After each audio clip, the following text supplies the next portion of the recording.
mistake companies make when they're doing cultural transformations. They treat it like it's a marketing campaign. Where here's the launch date, right? And here are all the programs we're going to make everybody go through. And here are all the PowerPoints, and here are all the executives that are going to give the PowerPoints. You're nodding yes, I'm getting something right, right? And then it doesn't work. Or people are resistant, or fight, or don't show up, or even sabotage. And it's all well-intended. It's imperfect.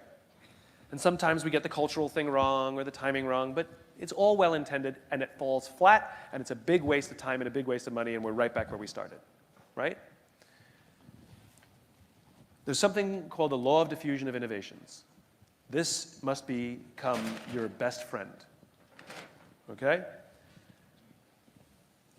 The bell curve.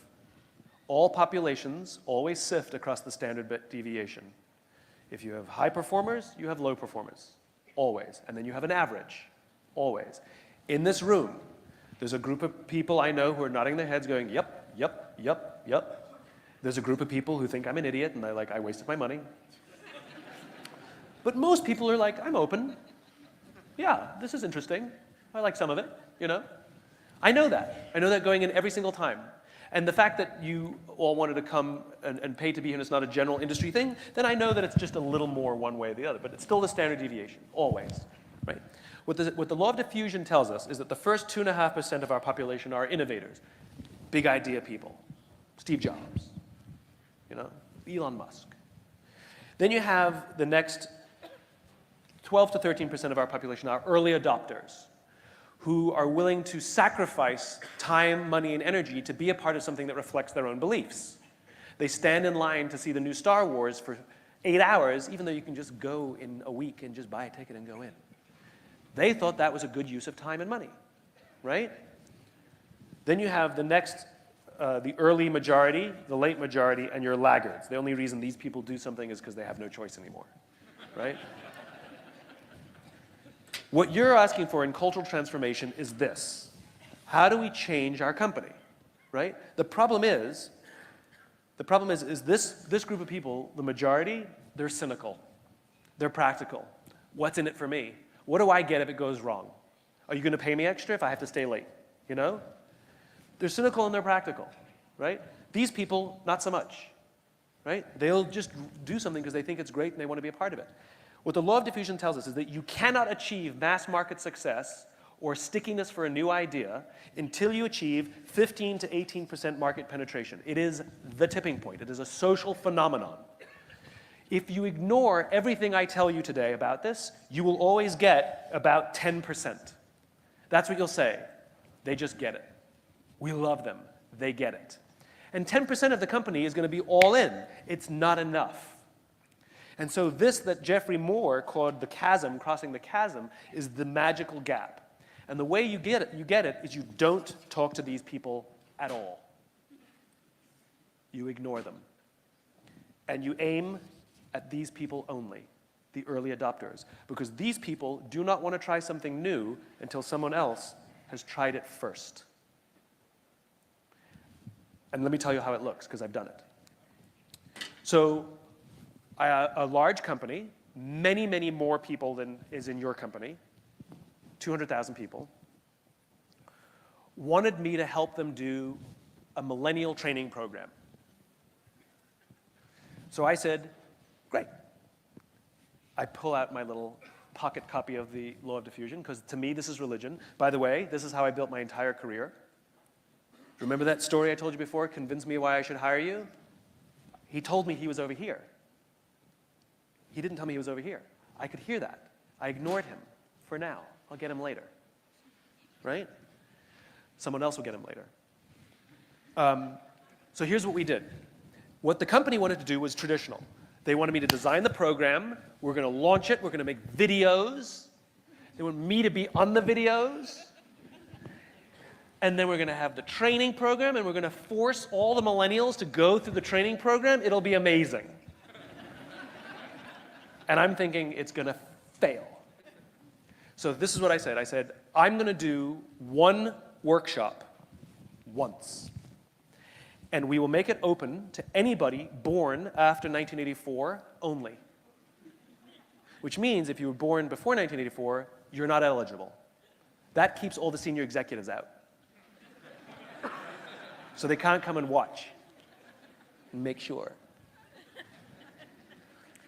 And the people who come in, we only have 100 seats, 125 seats, and they have to apply.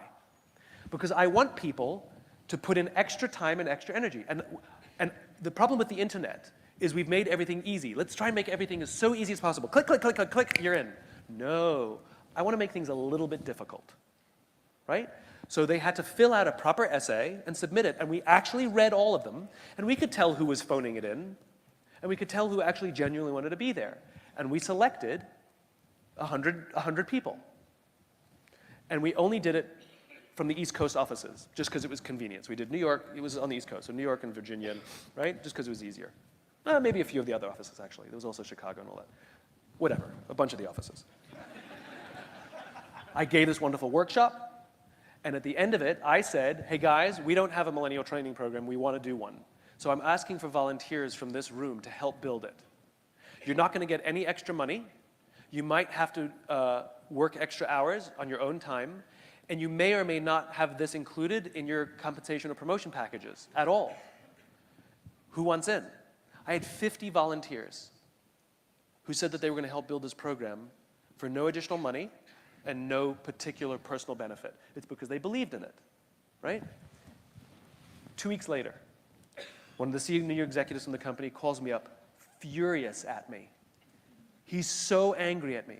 Do you know why? Because leaders from across the entire country were calling up, screaming at him, why don't we get a millennial training program? Why is it only on the East Coast? And I said, congratulations, that's called demand.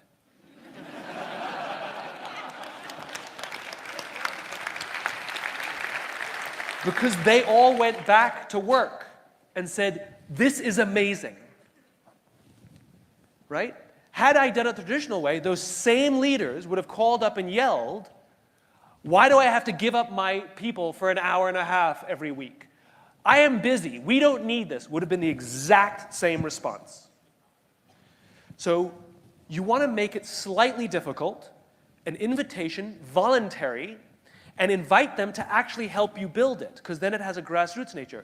And so now you're doing things from the top and the bottom. So you have the formal corporate stuff, always voluntary, and the stuff from the bottom coming from them, and you help them and you give them resources, and then you create a scenario where you can check in with them, and they can all check in with each other once a month on a conference call, and all share best practices, so that you can take something that's working in one country and try it in another country, and you will learn from them and you'll give them resources. And in time, I don't know how long, and this is why companies don't like this, it 100% works, I just don't know how long. 1 year, 2 year, 3 year, I don't know. Depends on the company, depends on the size, depends on the culture. I don't know. It 100% works. So if you're comfortable with the fact that it'll work, we just don't know when, this is your best friend, your early adopters. And you say, I'm very honest about it. I say, we have this program, we're going to have this cultural transformation, we're going from this to this, values-based, we're looking for a few people who want to volunteer, and 4 people show up. Great. Make it an amazing experience. And make it a little bit difficult. I do this with senior executives. I did a workshop with the top 40, I did a workshop with the top 40 leaders of a major organization. They wanted to do a cultural transformation, so I hosted it as a non-mandatory meeting on Saturday. 25 of them showed up. I knew that some of the good ones couldn't come because their children have a play or a game, and some of the bad ones came because they have to make sure that, you know, they're included in everything. But the majority were people who wanted to be there, because I asked them to come on a Saturday. And some of them had to fly in from across the country. And guess what? It was amazing. So make it a little bit difficult. And this, go read about this. It's, you can just go sit in the bookshop and read Start With Why. It's 1 chapter in there. You don't have to buy the book, just go read the chapter. But this is your baby. This is your baby. All right. Now, those were some great words. If you missed them, you can go back and check that out. You can use things like that to apply to yourself. I like to always, always, always give something to someone that can be valuable. Something that can be valuable. Take it how you want it. You interpret it. Go back and dissect it. Those were some very, very, very, very, very great words. But this is Hot Facts with Robert Reese, Monday through Friday, 2 p.m. through 3 p.m. People, sometimes we go a little longer, depending on if it is hot or not. Now, I hope everyone did have a great weekend. The weekend was pretty good. Had a lot of great stuff going on. The weather is kind of hot here, but it seems like it's cooling off at the right time. So drivers, we are all good. Go out there and make your money. Luckily, right now, people are forgetting about the heat due to all of the sporting events that have been going on. So big ups for everyone that has been getting extra tips out there and for pretty much doing your job. Big ups to you. Last night was a great one. I was doing some deliveries and I was listening in on Pedro, and it was about mental health. You can call it mental awareness. Different people were chiming in, and I got a chance to get on there yesterday, and it was a very, very great thing. If you have not seen that, his live last night, I know Dash Bandicoot was in there, and there's a few other. I know Thomas Mathis was in there, and Rideshare Lisa wasn't there, but excuse me, there were quite a few others in there. But if you have not seen it, it was Pedro DoorDash Santiago's live that he did last night on mental health, mental awareness, mental issues, why everything was going on. It was a really, really great positive environment. If you would like to see the whole clip that I am in and how it went, I think I'm the very last person that he spoke to, but it is at the 1 hour and 17-minute mark if you want to jump to it. But big ups there. People, yes, I was on there, and it was for a great cause and a great thing. Showing people that, there's other things more than the gig thing out there. And it was a really great live. So I actually got a chance to watch the whole thing. And John McCallion actually ordered, and they had an order off It kind of actually worked like that. So John McCallion had an order off, and they both ordered IHOP, and they got that down. But I got to correct you really quick, John. In the comment, you said 949 wasn't, I forgot what you said. You said it was in Riverside or something like that. No, 949 is the heart of Orange County. That is Irvine. That is Laguna Niguel, Aliso, Niguel. Hey, Steve. Aliso, Niguel, Laguna, San Clemente, Mission Viejo. All of those would be the 949, but it is, it is all the same thing. But we're going to get into Pedro's live. I actually, when we do the comments today, I actually went ahead and got, while I was watching it again, I went ahead and got a screenshot video so I can read some of the comments back. So if you guys didn't see it, or if you may not have a chance to go back and catch that, I can at least read some of the comments from when that happened. It was a really, really, really, really great thing. Now, you guys see the title of today, and everyone, has been talking about the employee thing. And I just asked a question: are gig workers already working as employees? So that's the question that I have out there, and we will go over all of that. But first, we will get into some news. Okay, we will get into some news. We got some great news. And actually, should I do the comments? Should I do the comments first, or actually, I like this news because I'm telling you, all right, I'll do the news first because it's really important news. And I think it's precursor news. I think it's precursor news at the same time as news right here at the jump. Let's see if I did not get defeated. And I got defeated. Let me go ahead and put this up for you.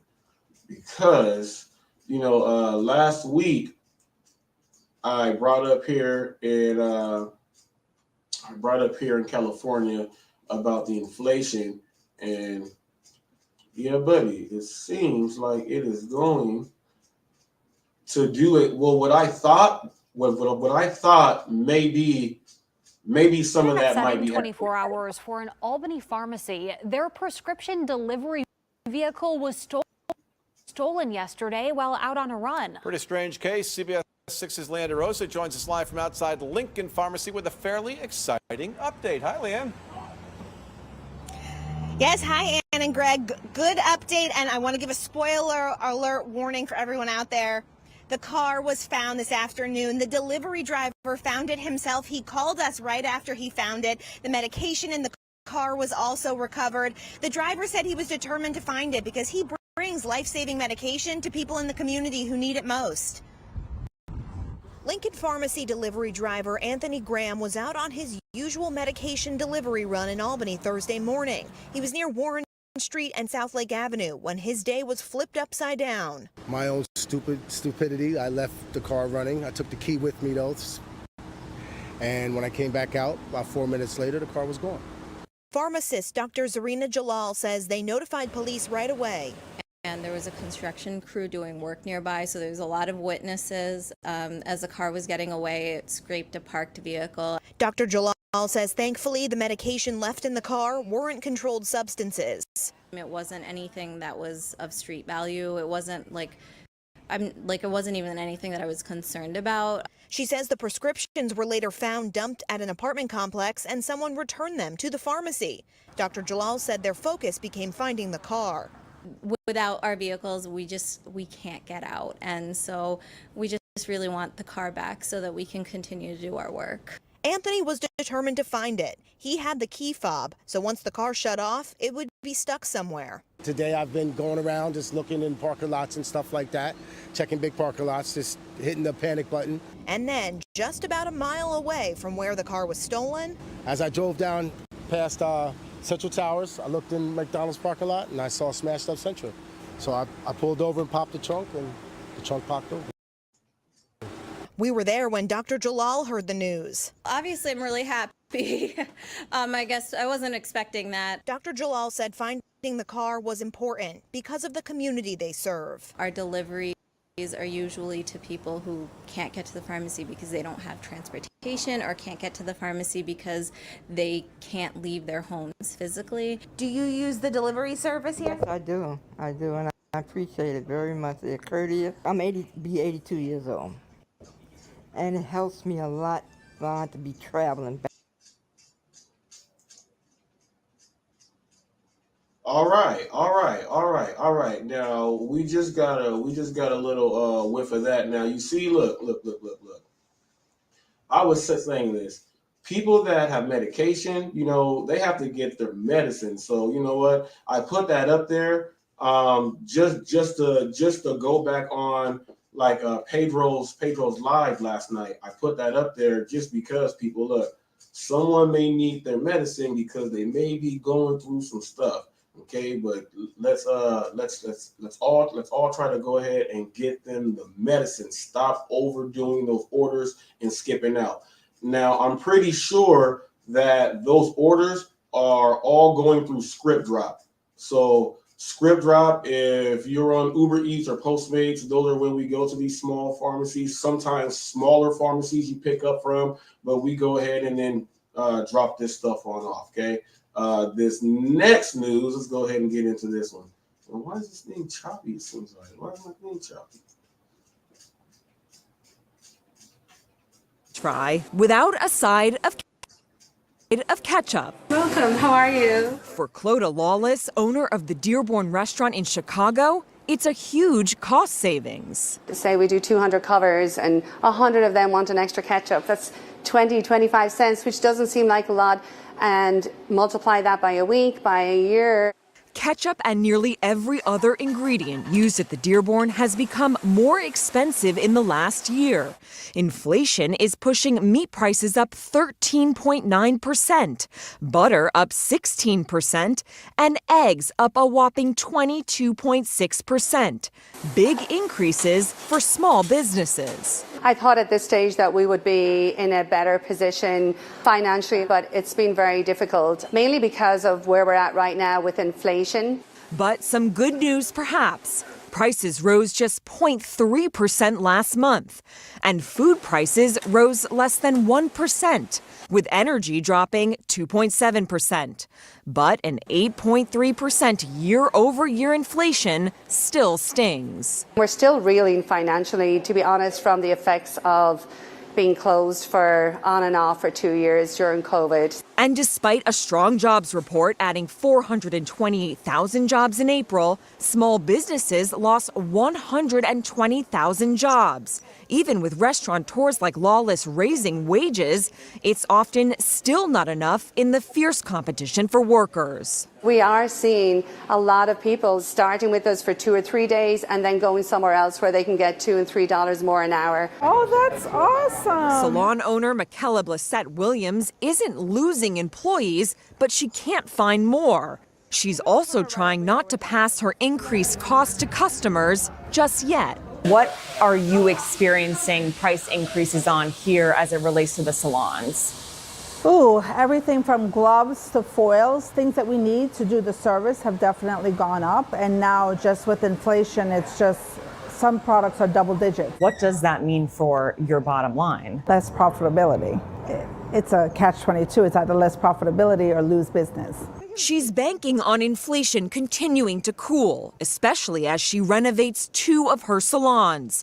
Construction costs are up 11.7% on average in the last year. Doubling the price of a renovation, not doing price increases, it eventually adds up, and that's when it feels very overwhelming. Back in Chicago, Lawless says she's waiting to turn a profit again. With already slim margins, higher costs have made that an impossibility. I thought there was a little bit of light at the end of the tunnel, and really it just depends on how long that tunnel is. All right.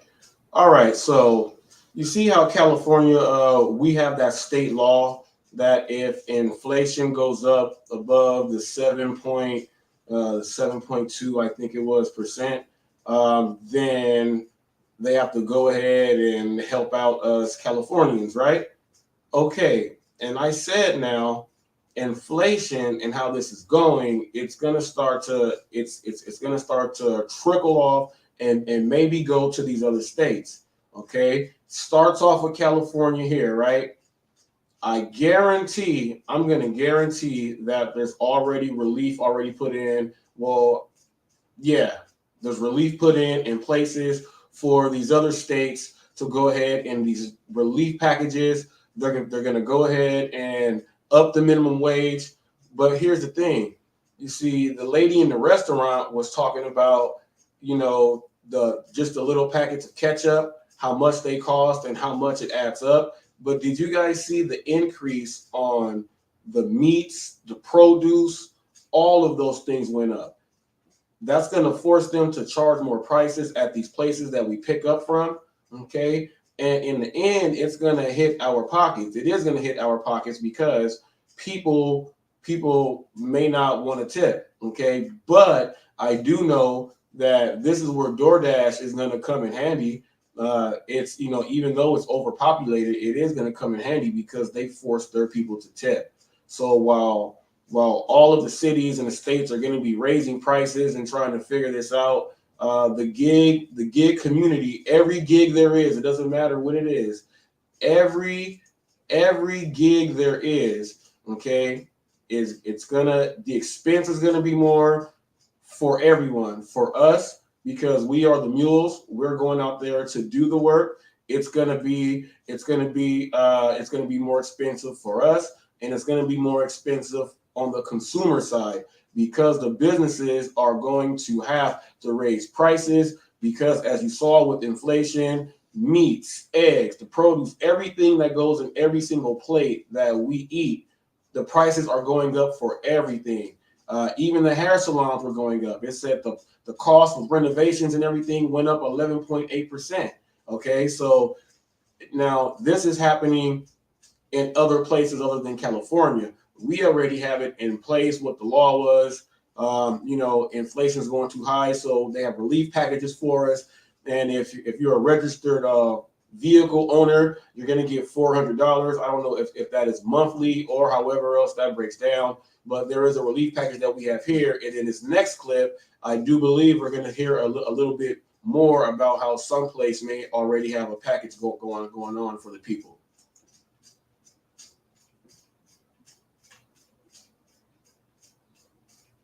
Studio with a remarkable story of these two men that you will only see on WPBF 25. Ari? Yeah, Todd, Joseph Francesi tells me he was so convinced he was going to die, he started listening to...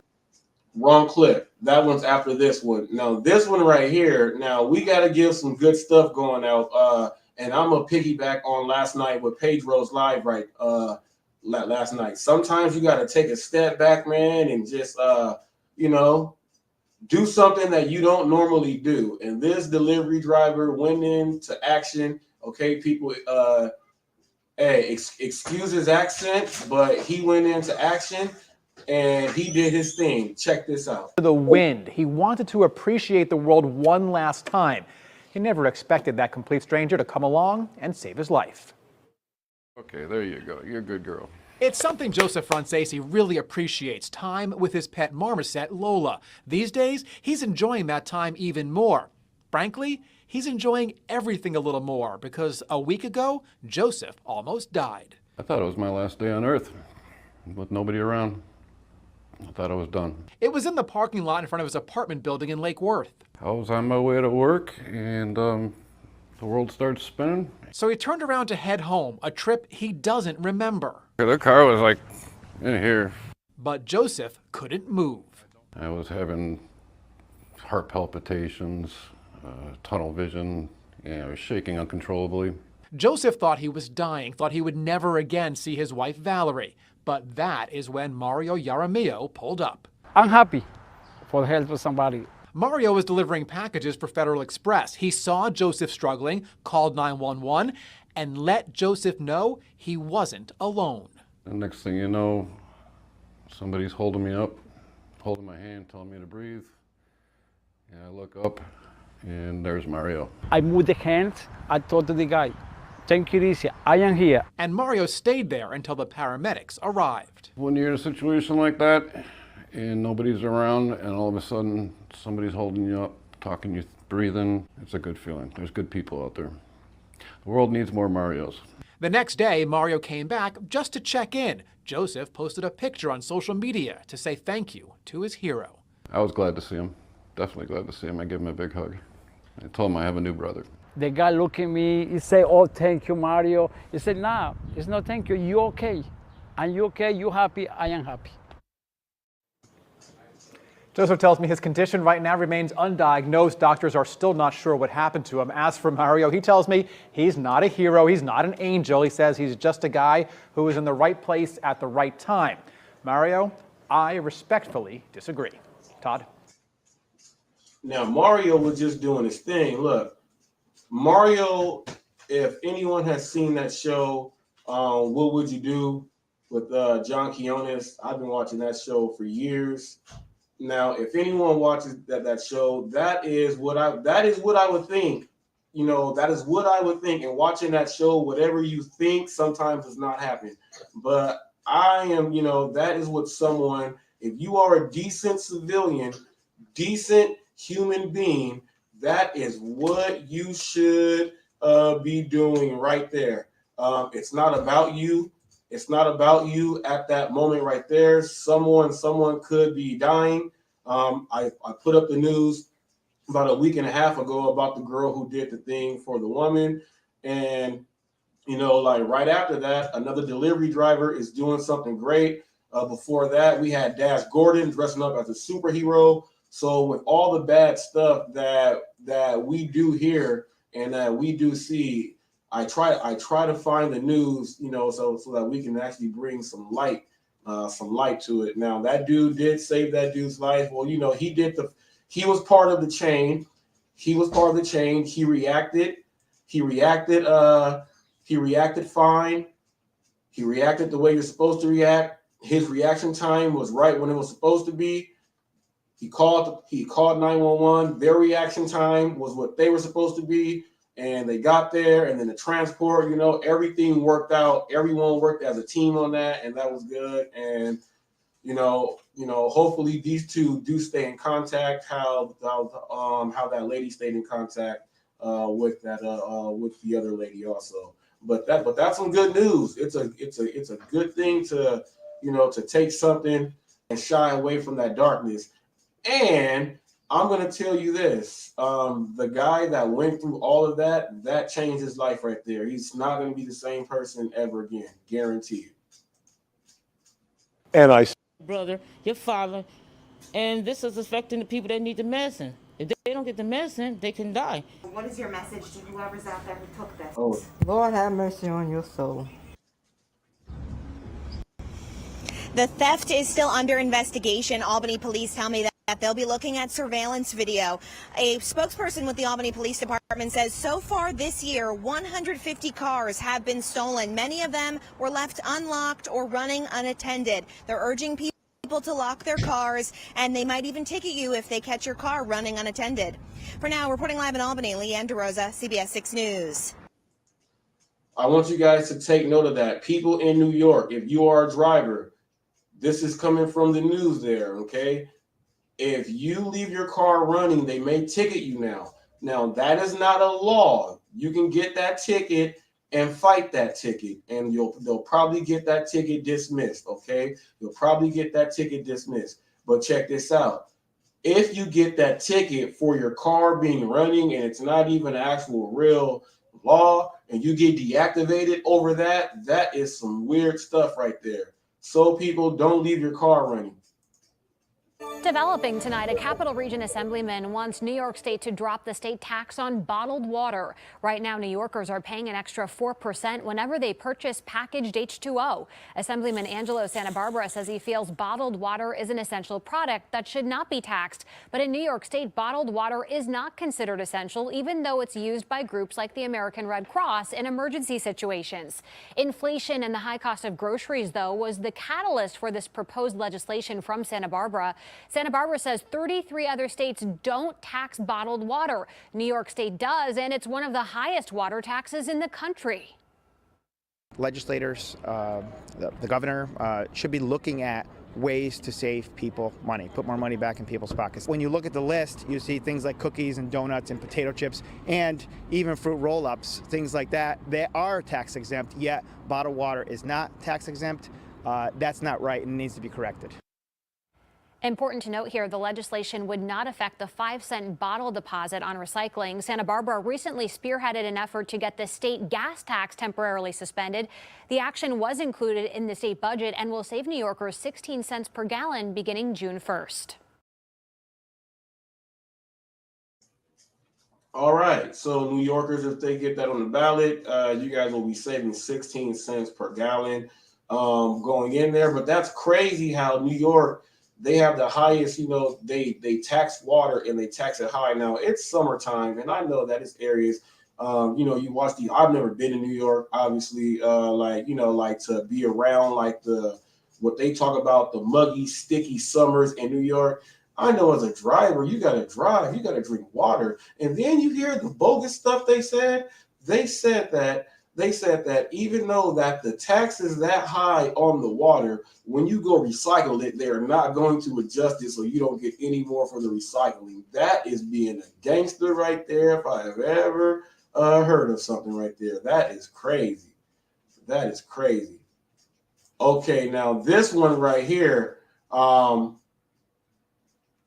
okay, this TikToker right here. Now, this happened at Coachella. I got a whiff of the news on Friday, and the delivery driver here went above and beyond to help the passenger retrack her phone. And here is the story of this man. Let me tell you, if you guys got a chance to see Pedro's live last night and heard what I said, and I'm going to go over some of those comments now. This dude right here, see, this is what I mean. Like whenever you hear something else, you feel like somebody else has got it just ridiculous. While going through all of this other stuff, you know, while going through all this other stuff, like me, he probably is driving to cope and handle a whole lot of that stress. And this dude, check this out. This dude, talk about a hero. Talk about a hero. Check this dude out and watch it. And, you know, I'm going to say he saved the day for the passenger, but he's a hero, and you'll see why.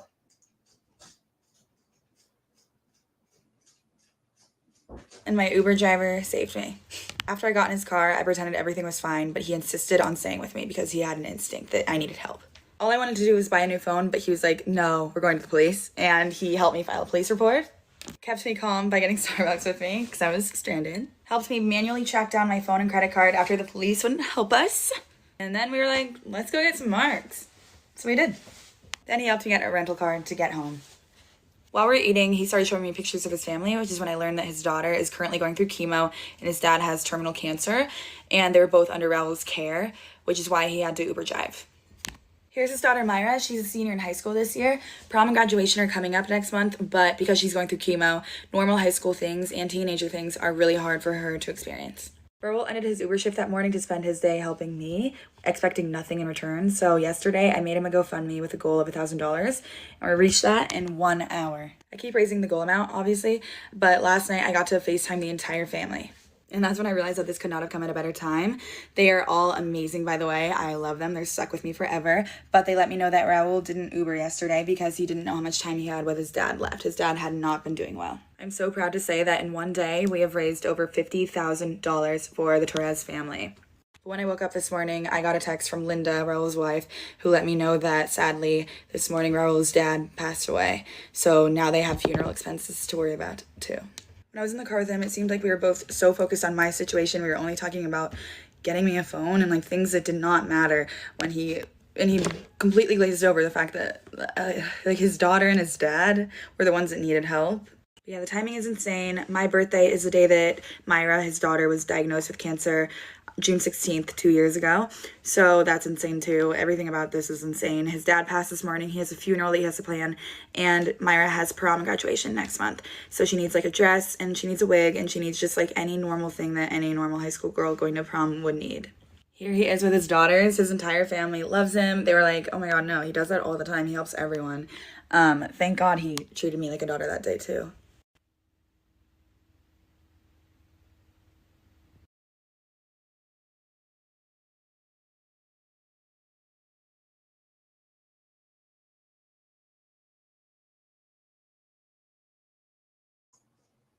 Woo, let me go ahead and take that off. Now that last little after it's hard to come after that. So I tried to have no news like come after that.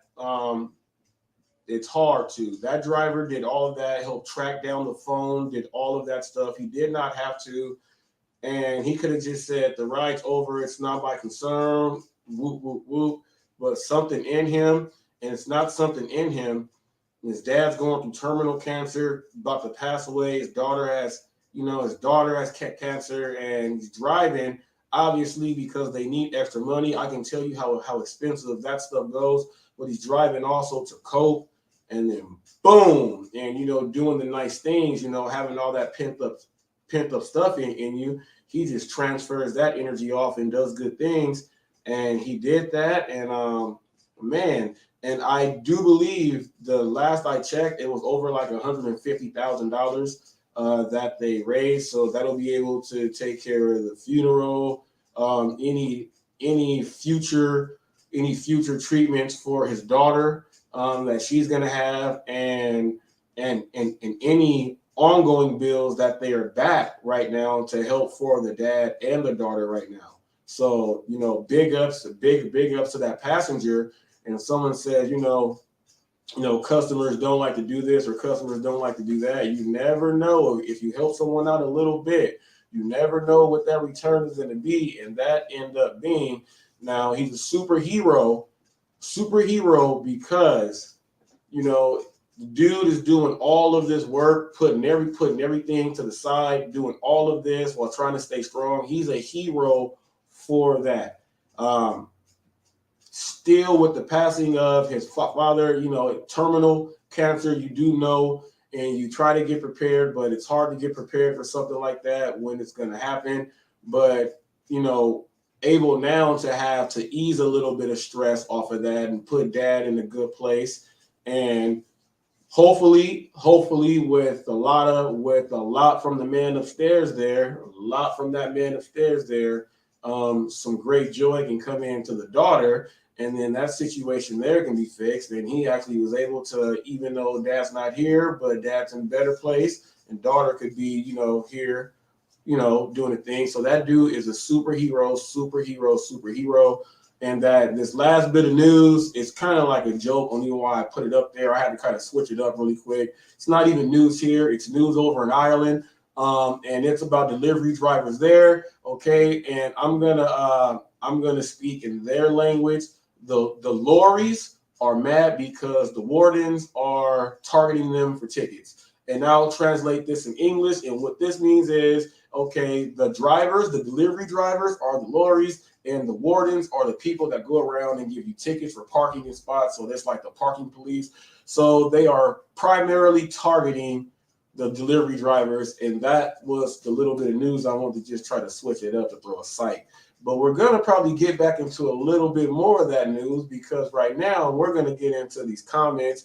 We have a lot of comments to reply and go about. And these are going to be comments from last night. From Pedro's live that I screenshot, because while we were speaking, I was not paying attention to the screen at all. It's hard to try to do that when you're just speaking like that. So we're gonna go over the comments right now. But Rideshare Lisa's up in here, Dash Bandicoot's up in here. I know Steve was up in here. To everyone else watching, the Driven Dad was up in here. What's up? What's up? What's up? What's up? What's up? What's up to everyone out there?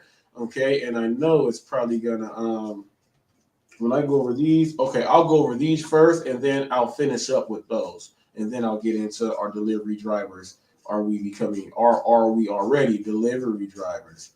Okay, so this first comment, and I'm gonna go down. I'm gonna just scroll down and just go.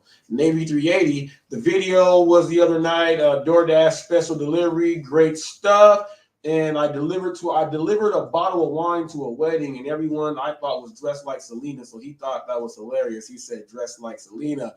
As on regular on cue, Dash Bandicoot, people, he sends me texts, he shows me things, and I want to give Dash Bandicoot a big ups, okay? I got the screenshot, okay? Can I, if I do it like that, is it? Okay, you guys won't be able to see it anyway, all right.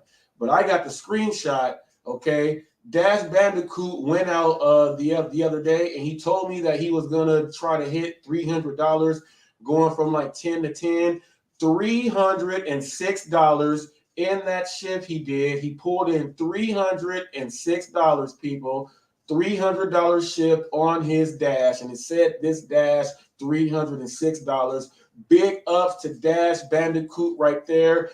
Big ups to Dash Bandicoot. We got some more big ups for people too. We got some more big ups. TFT is never a stranger in danger. He is always right by your side. I'm going to let you know what TFT did. This man's been silently killing the game. So for all of you who are brand new to this channel here, okay, I'll let you know, every channel, you have people in the channel that are there, and they watch, and, you know, they rock with you like that, okay? TFT is a rocker. Shawn Michaels and Marty Jannetty. TFT is a rocker. He does his thing. He works, he grinds, and he puts in the work, and he ain't no stranger to showing you. He helps out people. He does his thing. Dash Bandicoot's another one. Rideshare Lisa's in here. I can go, there's a list, like there's a big group of people that, man, they get in here and they're throwing numbers up. They throw them up. And Dash, what Dash says, he calls them the Dash Gang. The Dash Gang. They going to get that cash. But we will get into TFT because he is never far away. Okay, so we're going to get into Newport Beach Dasher. She subscribed last night after watching on Pedro. Thank you so much. And you know what? Thank you to all the people that resubscribed and those that subscribed. I was kind of glad I was actually able to speak on there, because it was actually a good thing, so people can see that there is no bad blood between me and Pedro. It's just politics thing, and that's it. There's no bad blood. We work together. We come together. If you guys watch, there's a segment where we both laughed when I said I even pick on him when I'm trying to release some of my stress, and we both laughed about it because we are content creators. We make films and make videos to explain and to help everyone else out there. We spend a lot of time doing that. So while we are doing that, what do we have to do? We have nothing but each other. We might as well play with each other. You know what I mean? We might as well play with each other, poke fun at each other, lighten up. And as you see, that is what happens there. That is what happens. Okay, but we got some. I want to thank everyone for resubscribing, and it was a great thing. It was a great thing. Now, Newport Beach Dasher, I also go do my thing in Newport Beach, people. She replied, nachos, daughter and best friend to share, okay? And that was on the video, sloppy joes or nachos. So we figured out what she likes. She likes some nachos. She wants some nachos. And I said, stick to your guns and never change. Do you, not someone else. She said, amen to that one. And then she put, okay, someone was stuck at the pump with the gas tank, and she laughed. She said almost every rental. That is hilarious that she goes through that. Ooh, she get a lot of comments. Okay, man. Okay. Oh, here's one from her at the video entitled Rookies. Man, she got some comments on there. Gee whiz. She got a man. She said, do not park in the front at Raising Cane's either, people. Do not park in the front at Raising Cane's. People, do not do that at all. Okay, and then we got some Dash Bandicoot once again. He says, shame on them bad drivers, people. I have a video, and it's going to get into what we're going to talk about, our gig workers, employees, and, some bad drivers are out there, and he made the comment, shame on those bad drivers. Yes, shame on you guys. Now, here's what I want to get into, where TFT, I said, is not too far away or doing his thing. TFT, people. Okay, TFT. Let me go ahead and let you guys know this. All right.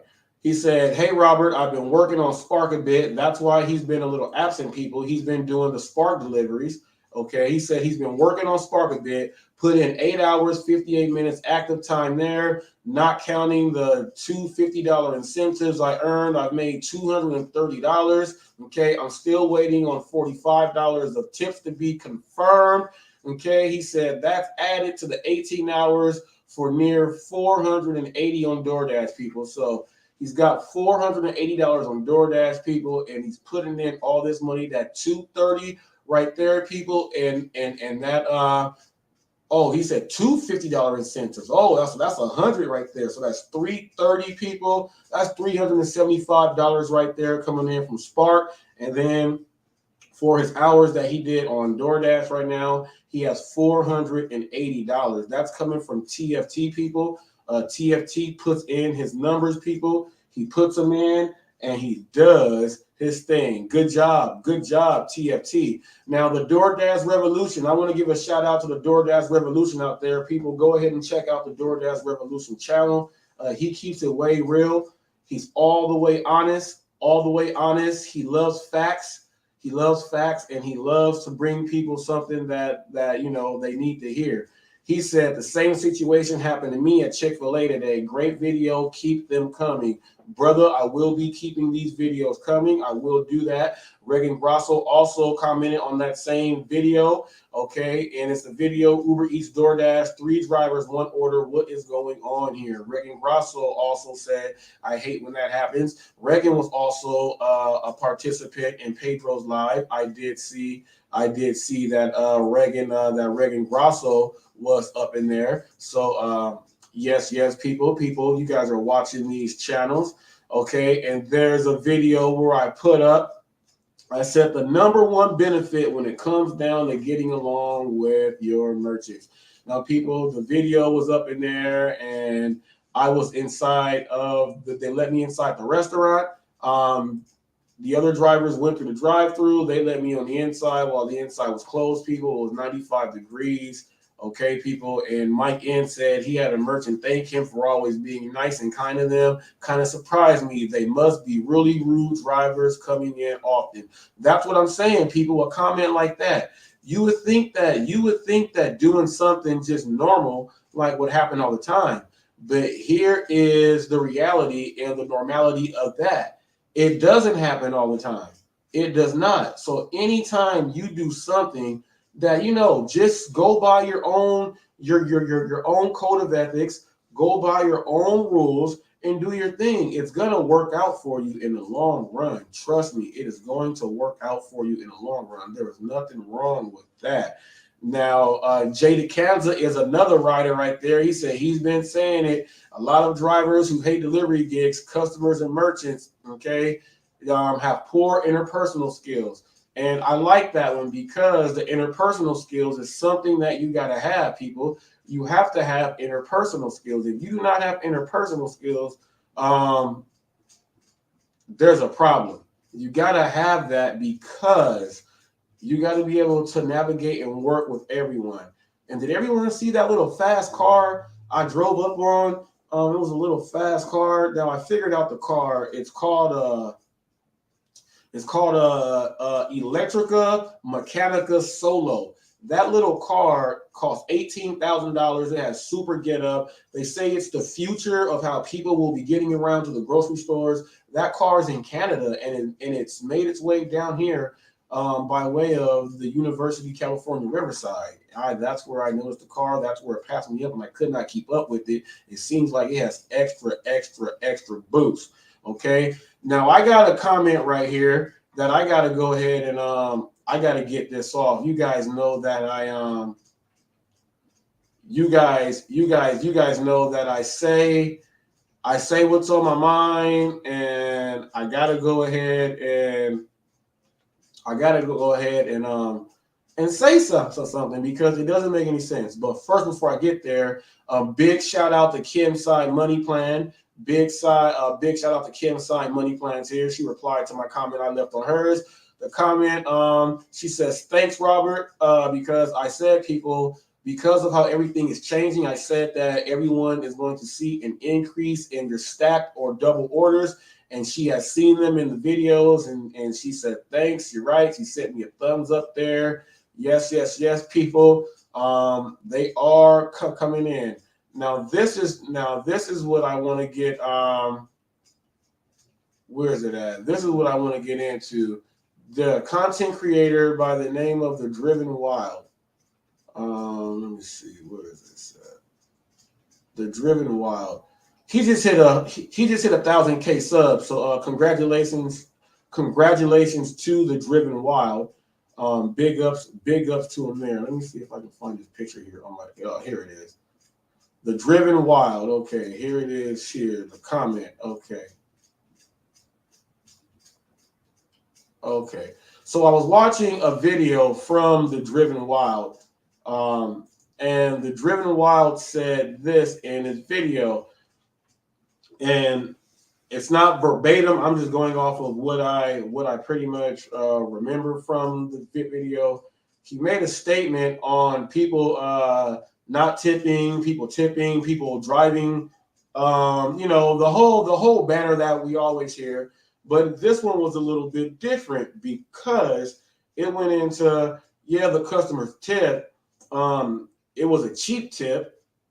So I'm like, man, so when I heard that, it kind of hit me, and I was like, a cheap tip. I was like, wow. No, he said a garbage tip. I take that back. He said a garbage tip. He said a garbage tip at that. And I'm like, a garbage tip? If someone is giving you something and you didn't have that to begin with, but I'll read what I put. I said, what's a garbage tip? With the question mark, okay? So anything that you never had in the first place and someone gives you something that fills in that spot you never had before cannot be garbage. So, I asked him, I said, what's a garbage tip? And here is his reply, and this is why I got kind of like, are you serious here? Like, it doesn't even make sense. You are free to feel any way you like.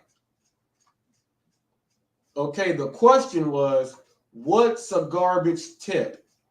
The answer is you are free to feel any way you like. Now, I asked a question, okay? Now, us as content creators, now here is why I got a little disturbed by it. We as content creators, we are creating film and we have a platform and people are listening to us, right? Some people may have a question. So if someone, if like I'm a viewer, I'm watching. If someone asks you a question, out of respect for the person that asked you the question, if you put enough effort and time into reply a non-answer, you have enough effort and energy to just come and just answer the question, because if someone is giving you something, you have to be appreciative of them giving you a tip. There's a lot of people that are taking away tips and are not tipping, and we do have that percentage of people that actually tip bait. So someone to actually tip can't go into a garbage category. So I was just asking the question, what defines a garbage tip? What defines a garbage tip? So, and as a content creator, I do feel us as content creators, we owe that to someone that's spending the time to watch your video. I feel that you owe that to a person, especially if you reply and say you are free to feel any way you like. It wasn't about a feeling. I asked a question. My feeling on that is there's no such thing as a garbage tip if it's a bonus. That's how I feel about that. The question was asked, the question was asked, what's a garbage tip? So if you can, you can send a little message. I just want to know, because I would like to know now, because that brings up a new realm of customer now. So now we're going to have non-tippers, tip baiters. We're going to have garbage tippers. And then we're going to have, I guess, regular tippers. And then I guess we're going to have like super tippers. It's like there's too many belts in boxing. There's too much. We gotta kind of limit that. We don't want people to start thinking about all this other stuff when they're driving, to get crazy and start thinking about money and dollars like that. That's why Pedro did a whole live last night that was not about the gig work, so that we can actually go over things. There's a lot of people, and especially me, I have to go over that, and I said it out loud. I start driving and, going over the money, started to neglect my family at a point,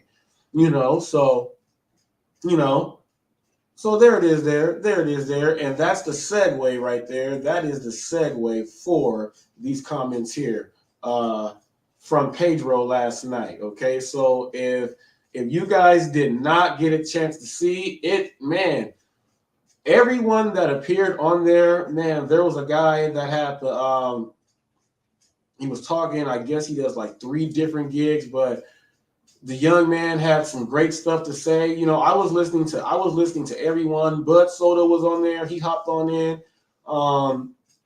Bud Soda had some things. I didn't know that he took medication. You know what I mean? I didn't know Bud Soda took medication, and he told some really great stories, and then it all went. So if you guys did not get a chance, go ahead and check out Pedro's live. If you are new to the channel and you watch me and you don't know who I'm talking about, it's kind of hard to not know if you watch in the gig thing, but I was someone that was brand new and I didn't know who he was either. So his name is Pedro DoorDash Santiago. Go ahead and check out his live that he did last night. Every content creator, it doesn't matter what genre of content creation you are doing, should go ahead and check out that live last night. And that's just the real of the real right there. And due to that, I'm going to go ahead and read some of these comments because, man, you know what? I went back and watched it. I went back there and watched it and just watched it a couple of times a day. Like, I watched the whole thing. I watched it again while I was doing all my deliveries. I was doing orders and watching it at the same time again. And I was like, man, like, people were talking about some stuff. Like, when you pay attention, people were talking about some stuff that personally they were going through in their lives, man. And they put it out there.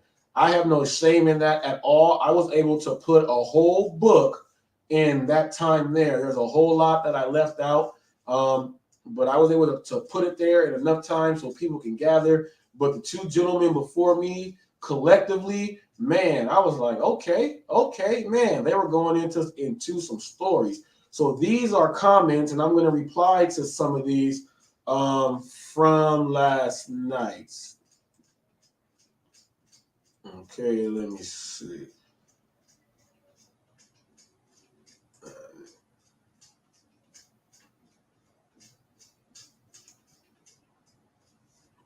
Now watch this right here. I'm on this little screen. I'm going to read these right here. Okay, so this one came from Delivering with Ellen. Delivering with Ellen said, Robert, my condolences. Thank you.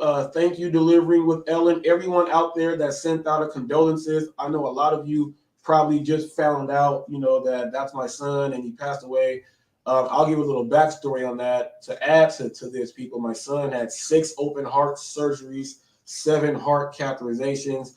So I was living at the hospital for some times when we would go. The longest time I've had to live at the Ronald McDonald's house was 3 months straight. Okay, it was 3 months straight. And I gained like 40 pounds when I lived at the Ronald McDonald's house because it's all food. It's all comfort food. Different organizations come and do volunteer work. The craziest thing about that, when I was going through that, one of my clients that I was her personal trainer, one of her groups started coming in and serving and volunteering breakfast. So one of my clients that knew that knew what was going on actually was there with her group helping out the families and help my family out there. So that's crazy how like a big circle goes on. Thank you to everyone that sent out condolences. Diana, Steve, Severance. Okay, and we have this one came in from Slick Rick. Slick Rick Lampley said fire. Georgia Bennett, thank you there, thank you there. Bobby Robinson had some comments there. He said interesting story, using the apps as a coping skill to become obsessed with them. Thanks for sharing, Robert. Stephanie Lemester, thank you. She said, I lost a child years ago. I wouldn't wish that on anyone. See, now that was something like, if you guys watched last night, Pedro said, it takes a lot to open up like that. He said sometimes some people out there may need to hear that. And as you see, Stephanie Lemester actually lost a child. And people like, well, I can't say because a lot of you do not know. When you lose a child, it's only human for people to ask you, are you okay? And the answer is, I have no answer for you. There is no way for me to put it in words how you feel or what you go. I can talk about, some things you're going to go through at certain times because, there's certain stages, but there's no way for me, people say, how do you feel? There is no way to put in words how you feel. So that's why Stephanie Lemester said, I lost a child years ago. I wouldn't wish that on anyone. Okay. My son, I lost my son in 2018. Okay. So just right around the bend there. Kim Austin said, good balance for all you have in your life. Priceless. Bingo Star said, I'm sorry. Once again, thank you there so much. Okay, this next one came in and said, very good take on the subject, Robert. That came from Chelsea Thomas. Okay, and Angelique Rose was in there quite often with some, gave me the silver hearts. I don't know what that means, but I'm guessing those are special hearts. I do appreciate them. I'm terrible when it comes to emojis. When you talk with emojis, it takes me a while to figure them out. Okay, it's kind of like speaking with emojis. It takes me a while, but I will figure it out. Now, Chelsea also wanted to chime in. She didn't get a chance to. She said Pedro should get a woman's take on that. If Chelsea, you would like to get a woman's take on that, I am always available if you want to get it on there. Pedro's live is over. So if you ever want to just get it out, you can always hop in. I can always put a link up there. I'll actually put a link up here in a little bit for the top topic on, are we employees working already? Okay, now, Drive On Mama said, uh-oh, because it was the joke that I put up there. And I said, when I get, You know, sometimes my stress, I take it out on Pedro. She said, uh-oh, and that was a joke. Everyone laughed. Pedro laughed because, you know, we poke fun at each other because that's what, like, it's boring if we don't. You know, we all respect each other. We're not calling each other out of our names or doing anything else like that. We're just joking around. And just like when you watch politics, these same politicians are eating at the same dinner tables. They're eating at the same dinner tables. You know, even though they may be one side of this or one side vote for this or one side they vote for that, they work at the same companies and they are business partners and everything is all dandy, okay? Everything is all dandy. Now, Dashing Grandpa said, you never get over things, you just learn to cope with it. And that is true right there, Dashing Grandpa. That is true. Now, Bobby Robinson chimed in. He said he definitely explains his perspectives towards the apps. Okay, so yep, Diana Severance say these are facts, people. Pedro did say, he said, I'm pretty sure when he gets on here, he is going to speak some facts. And Dashing Grandpa, Jeff Brochard said big facts spoken from a place of wisdom. And people, yes, it's a place of wisdom. Yes, it is. It's a lot of tragedy. In order to be able to speak and do things like that, people, you know, it's a lot of pain. It is a lot of pain. Okay, the 5 stages of grief, the anger phase was difficult for me. That came from contrary Marge. Okay, so someone else needed to hear that and they were able to relate. Okay, the 5 stages of grief, the anger phase. Let me tell you about my anger phase, people. My anger phase, I got into a fight with the police, an actual fist fight. Okay, I got into an actual fist fight with the police. They came to the house. I was in the house tripping. It was after my dad and my cousins, my brother, they all tried to calm me down, tried to hold me down. I was going nuts. I chased a guy around the city in his car because he cut me off, ran up on the dude at the gas station for no reason and made him shake my hand and give me a hug. I was going nuts. When I chased the dude around the city, I chased him to where he was. He hopped out the car with a bunch of dudes. It was a bunch of dudes, and then they figured out, and then I don't know. I started talking, and then they figured out what was going on, and then I got out of that somehow. And all this time, people, I had drunk a whole fifth, and I was driving crazy, driving down the street. I got home. They tried to take my keys. They jumped on me to try to keep me from moving. I'm throwing people off of me. Somehow, the neighbor across the street came. And then they got me in the room, and I was in the room, and I was just going nuts in the room. The church people were in there praying for me. I was just going nuts. I was going nuts.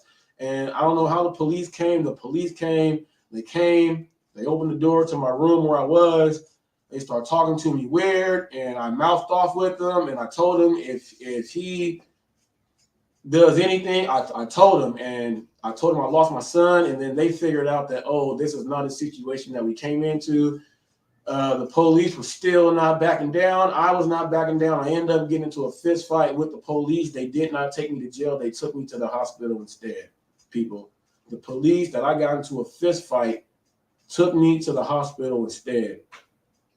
They took me to the hospital. They told the hospital what's going on. They said, no, he's not like one. No, this is different. They got me in the room, and then they were able to calm me down. I was in a blanket. I was going nuts. That was my anger phase, people. That was my anger phase. That was my anger phase. When I was working at the warehouse, I was punching boxes and really going nuts, picking up, 150-pound boxes, picking them up and double stacking them on top, not using the dollies or anything to help, not using anything to put up, because I'm using all my strength, and I was really getting rid of it in that anger phase. So in that anger phase, it's crazy.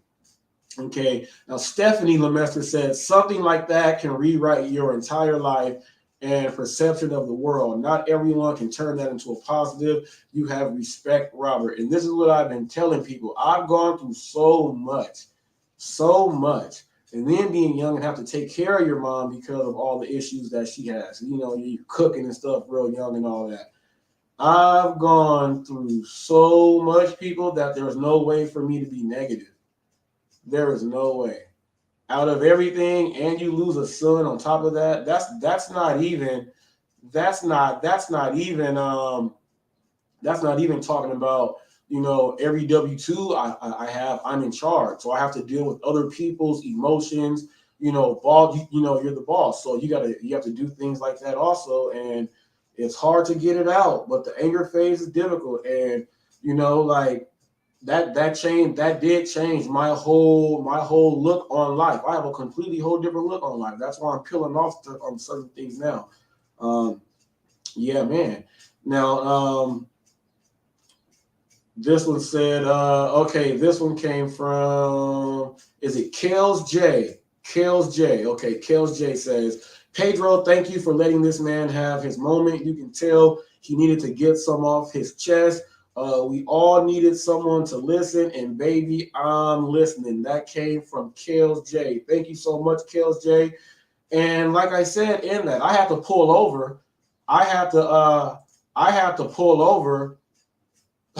People, look, my brother says he got fat too while staying at the Ronald McDonald's house. My brother was there every single day. People, my brother said he got fat too. People, you get fat at the Ronald McDonald's house. People, you get fat there. Okay, you do get fat. Let me tell you, my son was there having a heart surgery, right? And they flew in a child from Guam because they don't have the equipment or anything there. They flew in a child from Guam. And right when they flew the child in from Guam, the heart surgery started and the child's life was saved. When you're sitting at a place and you hear stuff like this, and there was a fireman there, and his kid had cancer, and like really bad cancer, like, man, there was a girl that passed away upstairs while my son was, like, we were waiting to see if he was going to make it coming out of his surgery. He almost passed away twice on the same surgery. My aunts and them are there praying for everybody on the upstairs floor. They turned the ICU into full out church and triage. During that time, the other family's daughter passed, and, you know, like, man, like, so all you could do at that Ronald McDonald's house was eat, man, was eat. The Orange County's house, and people, there's a Ronald McDonald's house in almost like every country. When you're in that McDonald's house, you read the books. You read those books, and there's a McDonald's house in almost every country. It's all ran by straight donations. People, if you get a chance, go donate to the Ronald McDonald's house. I donate there often. Donate to something like St. Jude's, any children's hospital. My son was known as the miracle child at the hospital. And there's all these other kids going through stuff. Now check this out. I'm going to get a little deeper on you guys, okay? My kids have to go through losing a brother. My son Dylan, now check this out. Check this out. My son Dylan, right? Now, he lives with his mom. He has a little sister with his mom. My son Trey is his brother. So now imagine this part of your life. Imagine this.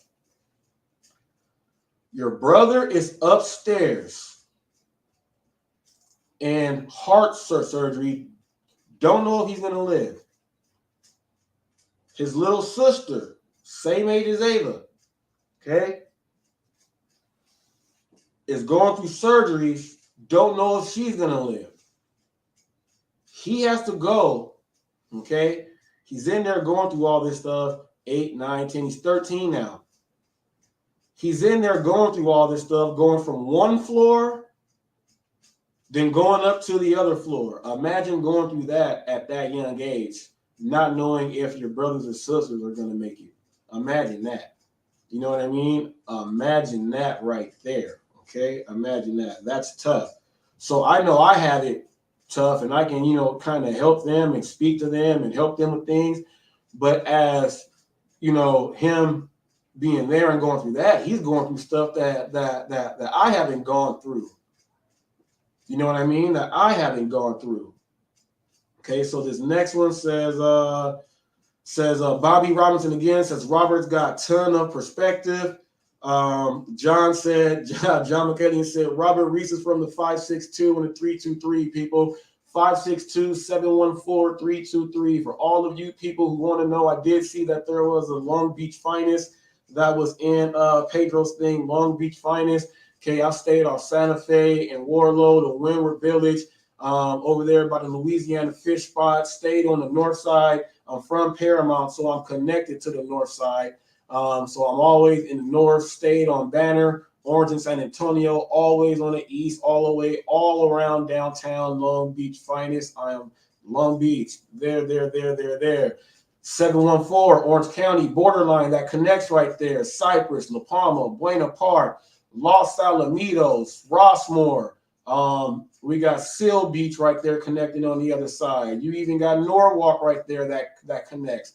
Right there. So we got those bordering cities, Lakewood, that border is right there coming in, that border across. We got Buena Park right there. We go all the way down. So 714 right there, you get the 562 people. Orange County, LA County people represent in the house. If you from the Bay, he said, I'm from the Bay, throw it up. I'm down here. I did see John McKalian do where you from check out there. So people represent the 714-562-323 is right there, people. 949 people. 949. They split up 714 into another one. I don't even call the other one. That's if you're in Orange, people. But I'm gonna give you a rundown on the freeways, people, to give you if you want to know the freeways on my areas where I gotta use. Okay. First and foremost, 91 freeway, people. 91 freeway, people. We go 90. We go. I'll go from this way. We go 22. Okay, 22, 91. From there, from the 91, I'm going to hit you to the 60, people. From the 60, I'm going to hit you to the 10, people. I use those freeways on the regular. Then, people, we got the 55, people. Well, let's go with the 110, 110, 105. We got the 55. Well, we got the 22. We got the 405. We got the 5, people. I use those. If I'm in Hollywood, people, you got to use the 101. You'll hit that 134. When you go into the valley, the 18s and all that stuff, I don't use those, people. I don't use those. I use the 74. I use the 2. Okay, I use these. This is where I'm from. So I have to, that was a response to John McKalian doing that out there. So I had to, people. I had to, people.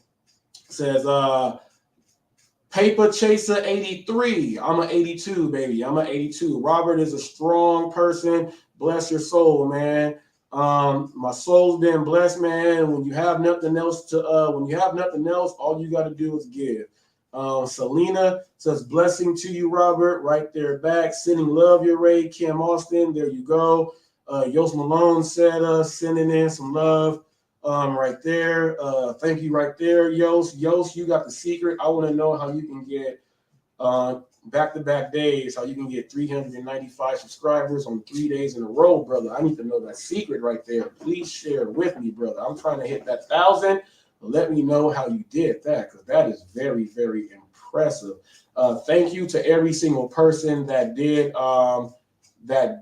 go ahead and throw those in. But now, people, we're going to get into the meat and potatoes. We're going to get into the topic of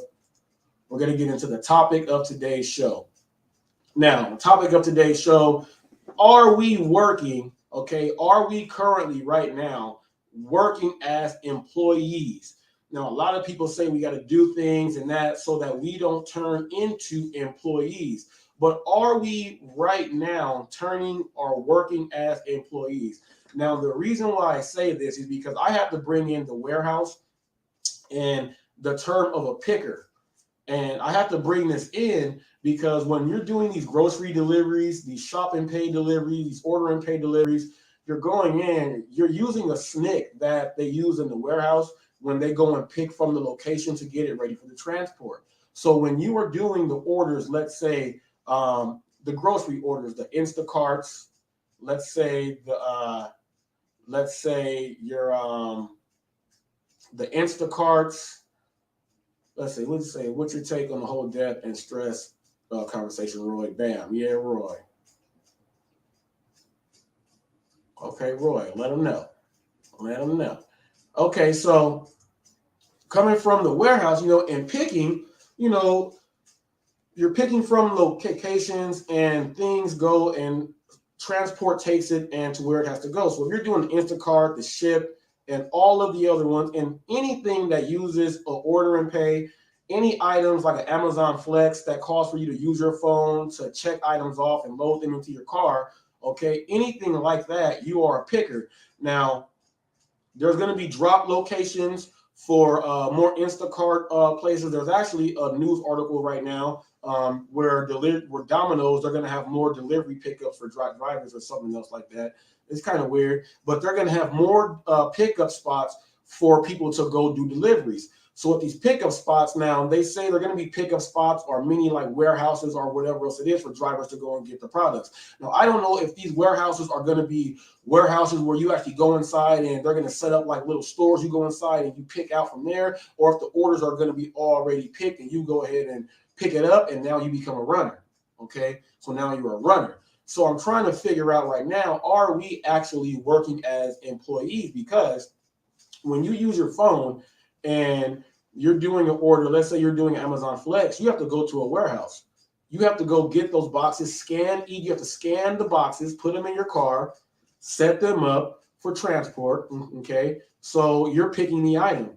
When you're going and doing the order and pay, let's say how Pedro went and did that Costco order for Instacart. He did a whole order for like a restaurant.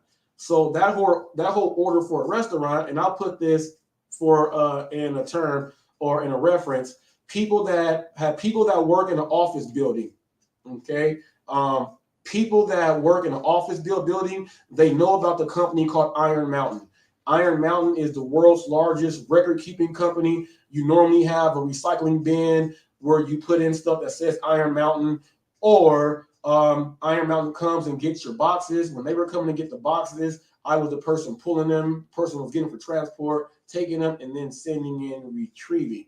Okay, now a place like Iron Mountain, okay, so if you work for a place, Iron Mountain does all of the record keeping, all of the shredding.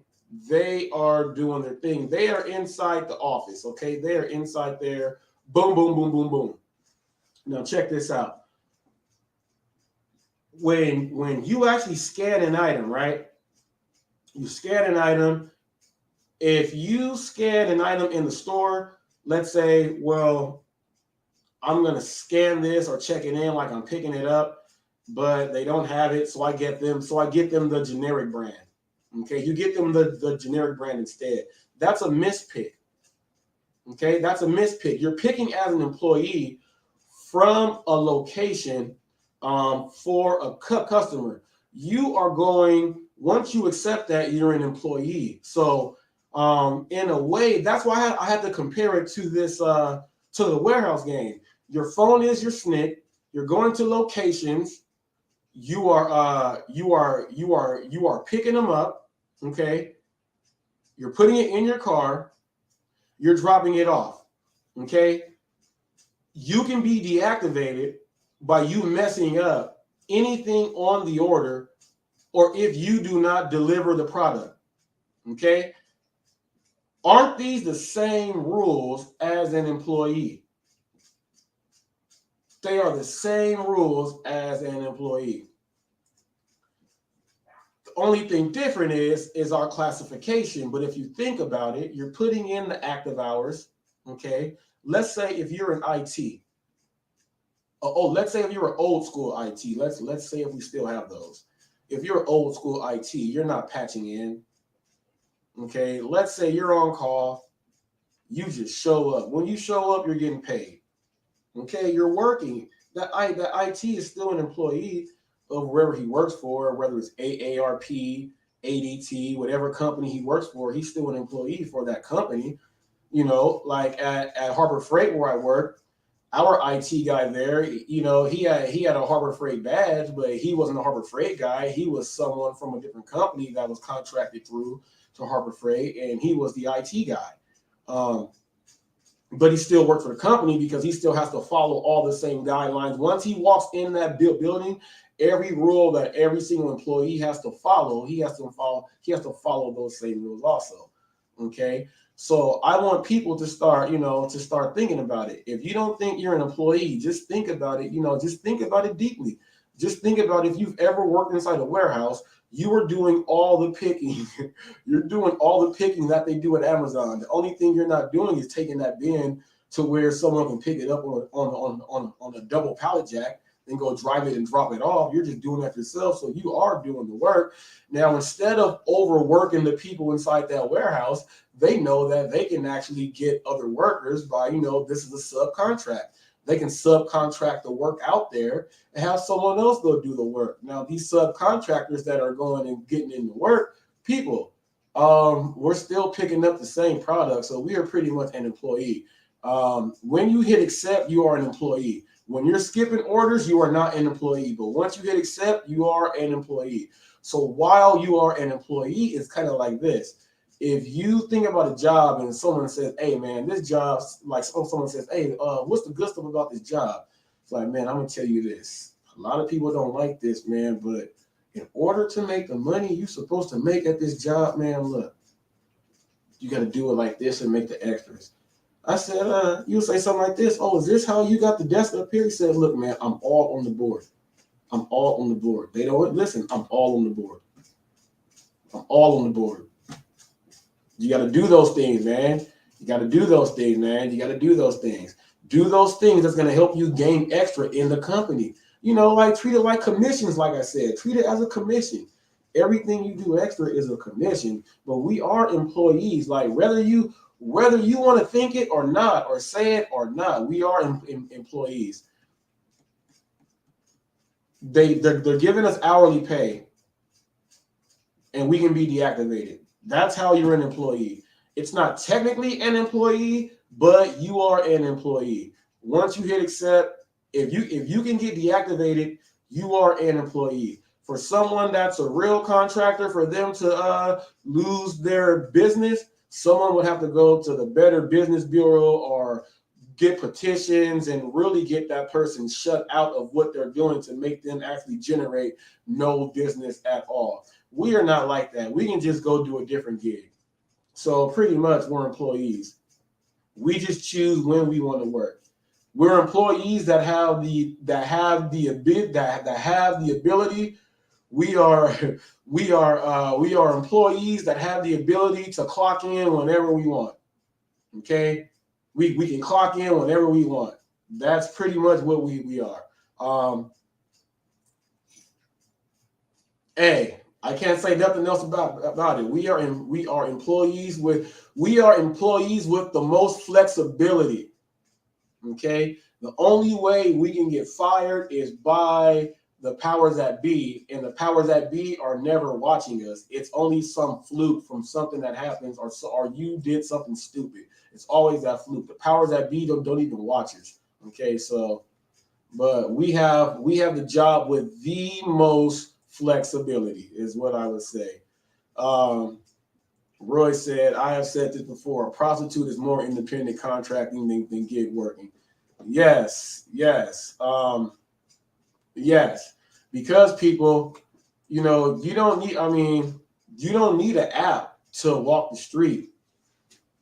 You don't need an app. We do need an app.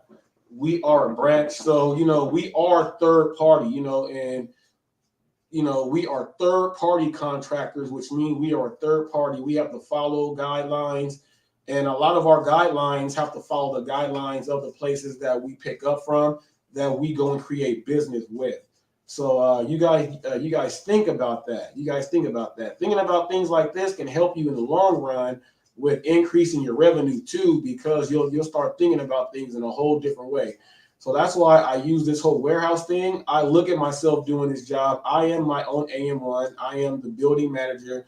Anything that gets jacked up on my end goes as a loss. Okay, now in these warehouses, you have to be 99.7% accuracy. That's the accuracy rate for the industry. That's standard. 99.7% is standard for the industry.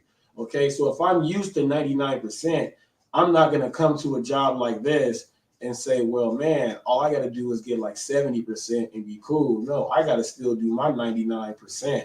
So I have to hit my 99%, and I don't want to have customers get the wrong food, get the wrong order. I don't want to get, me getting thumbs down simply because the thumbs down, that goes in money that I'm going to be losing. And people say, well, how are you going to be losing that money? I'll tell you right now how you're going to be losing that money.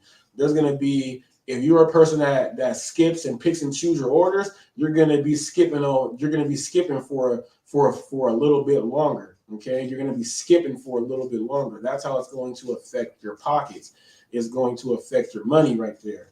So think about it like that. Anything that's not delivered is a loss. When you work inside you work in, like, let's say a department store, you work in any store where you have loss prevention, you have LP. Every store, when we go over our numbers in the startup meetings for all the different departments, we are going over shrink. How much shrink happened over all the time? You have to limit and mitigate these things. Okay, you have to limit and mitigate these things. When you start looking at your own personal self like this, now this is where people don't want to, because you get in that mind state that, where you say, we're just delivery drivers. All we do is this. Well, don't think of it as just delivery drivers. That could be the problem of the potential money that's really not coming in your way. You're not even going to where the potential is. You're blocking it off straight from the jump. You got to look at yourself a little bit more deeply when you are doing a job like this. Whenever you're doing a job where everything is you, the reflection of the money you're making is all about you. You can't put it on no one else. You can't say, man, my coworker did this. Man, my manager told me to do this. And no, you can't do that. You are him. You are the El Jefe. You are the boss. You are the head honcho. You are the big man on campus. You are the center. You are the big diesel. You are the Aristotle. Okay, you are the man in the mirror. Oh, yes. Okay, you are the person that's looking to change that way. It's got to be you. You. Okay, TTMATVF, train the mind and the body follows, people. It's all about you. That is mine too, people. That's from my personal training. I use that mantra still, TTMATVF. Okay, you got to look at yourself a little bit, just little things like that. You ever wonder why people stop working in warehouses because they said, or where, it don't even matter where, but I'm using the warehouse because they're all around the United States, and that's where the factories, that's where people work at a lot of places. You ever always say, man, the managers, they're always nitpicking and they're tic-tacking, and it doesn't even matter. Why are they getting mad at all this stuff? It's because it's a business, and all of these things matter. So when you are going out and you are the distribution center, people, you are the distribution center on wheels. You pick up from a distribution center. Every place that you go, people, is a separate distribution center for you. Think of a franchise as just a whole lot of distribution centers set up in areas. You're going to distribution centers as the drivers constantly, okay, and going and doing your thing. Okay, you got to look at it like that. Once you look at it like that, that's when you start making the most money. Okay, start making the most money because you are eliminating things that are going to be taken away from your money. That's how you make more. You're not going to be doing anything extra, putting any extra energy into doing anything extra to go achieve and make more money. But by you limiting, mistakes before they happen. Now, we all know 100% is not possible. But if you do set a goal for yourself, 99.7% is possible. And if you are working and you're working at that percentage level there, you're going to make sure that almost all the money coming your way, you're taking it in. Okay, you want to be close to 100 as possible. Any situation that you see that can be put in your situation where you can possibly lose your money is the situation you should absolutely 100%, okay, be making sure you cross your T's and dot your I's. Well, those are the ones that are going to make you lose the money the most, because those are the ones that you're having that feeling about. You're like, if you're having a feeling about anything, you got to step your game up on that order to sew it up, just to make sure you do not lose any money. And people, when I'm telling you this, you will, if you are working for an app where they can take away the tip, Well, every app you can, but if they can take away the tip more frequently and more available to them, you will limit those times where people take away tips. And someone will say, well, how do you count that if you don't know when they're going to do it anyway? Well, that's the whole point. If it's not there to count, everything that's coming in is a positive. You know, if things start happening and you can count the times, then that lets you know that you're losing money. You're losing money. Okay, you want to make sure it stays in your pocket, people. Make sure it stays in. And you know, there's other ways to make sure that your money is staying in. You know, some people invest. You can do that too. I know Mushi does his thing, and he invests on every certain amount of dollars that he does. He invests into like Solana and crypto and other things like that. You know, people, you can do other things. You know, with extra money. Once you figure out, like, man, I made more money this week. That extra money that you made this week, whatever business plan that you actually have written down, but you said, man, I can't get it up and going. I can't do it yet. Let me tell you this. You live in America. In America, a contract is the only thing binding. All you need is a contract and you are a business person. In America, if you have a business, if someone signs a contract and says yes, you have a legally binding contract, people. You have a legally binding contract. So therefore, you are a business, okay? So if you have a legally binding contract, you are good. In America, you can do anything. That business that you thought, man, I should just do this on the side. Go do it on the side. You know why most people don't know how to do it on the side? Is because when you got to go out there and be a go-getter, there's sales involved. There's approach. There's marketing. Do I have this down? How do I get someone to say yes? Can I get someone to say yes 3 times? Can I tie someone in? How can I come across and do all of these things and relate to someone and still do my thing? These are all things you have to do when you are an independent contractor, a real independent contractor, and someone that is a real independent business owner. You have to be able to step out there on the floor. And this is when a lot of people, they don't take those steps and actually go and do those things. Yeah, you're going to fail a lot of the times. You'll fail a lot of the times in the big frame of schemes. We're saying, well, I didn't make as much as I should, so I stopped. But you still made money. You still got experience and you made money. It's like the stock market. You pulled out early, but you at least went. Always do things. If you see that there is something you can do to go ahead and go ahead and do that. Pedro says use, the gig work as stepping stones. Now, I think what I take from that is using the gig as a stepping stone is because you have the freedom, the ability to do whatever you want. So if you do have something that someone will call a hobby, and once you start making money on, it's a hobby with a little bit of what I would say a little bit of allowance. You know what I'm saying? Once you get to where you're like, okay, man, yeah. Now you are using the platform to do something else, because now you already know you're bringing in money you're bringing in enough money here. You know how much money you can bring in from this gig, and you can actually put that into over here to this side, okay? So you can use this employee gig work to really do something for yourself over on this side. But most people don't do it because there's certain skills that you have to do. And the biggest skill is just overcoming objection and knowing that someone's going to tell you no a billion times. That's the easiest thing to get over. Once you got something to sell or something to do, you go ahead and do that. Now, once you got your whole thing, introduction, presentation, short story, and close down, you give someone wants to buy it, just like they say in people's court. You're not a real business, but at least get something in writing. Do something where people can actually get a contract. Sign up for the Intuit, QuickBooks, or Strive, where you can send the invoice. You can send the invoice and they can pay with PayPal. That's an invoice. That's a contract. They are signing. Okay, you put your return rules, return policies, whatever it is there.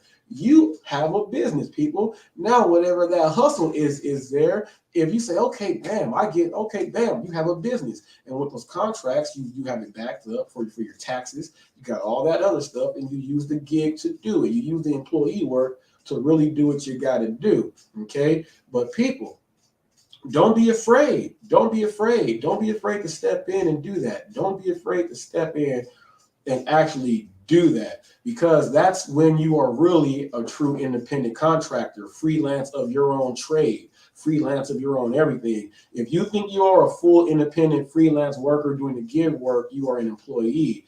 You're a third-party employee. Full freelance would be if you got something else going on, okay? If you really got something going on. Now, Roy says, really, the only way to use the gig apps as a stepping stone is if you are able to make enough to get the income to start something for yourself. Easier said than done. Now, it is easier said than done, but it can be done. Okay, it can be done very easy. That's where that book I read, A 10-Minute Guide to Project Management. Every step that you are going to do, you're going to have to plan out that as a small project. You can do it. So then you can actually break down the pros and cons. You can actually kind of go over percentages, yeses and nos, and things like that. You can actually figure out what things to sell, when to do them. I know when my kids and their friends, 4th of July, I'll take this story here, the fidget spinners. They had, I forgot how many fidget spinners. It was a whole lot. I sold them all $300 worth of fidget spinners. The other parents did not know how to get it done. The kids wanted to sell these things to make some money. I said, kids, watch this.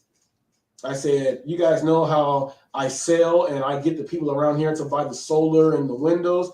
They said, yes. I said, give me these fidget spinners. So I took a bunch and I spread them out to the other parents. The other parents went out with their 2 or 3 kids, you know what I mean? And I had my group with me, okay?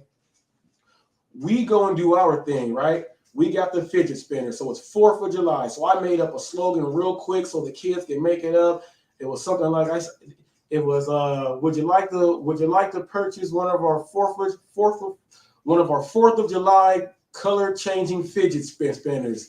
They're only color changing fidget spinners. Said they're only $3, but you can get 2 for $5, or I will give you 3 of them for $10. That's what it was for the kids, and each kid had their thing.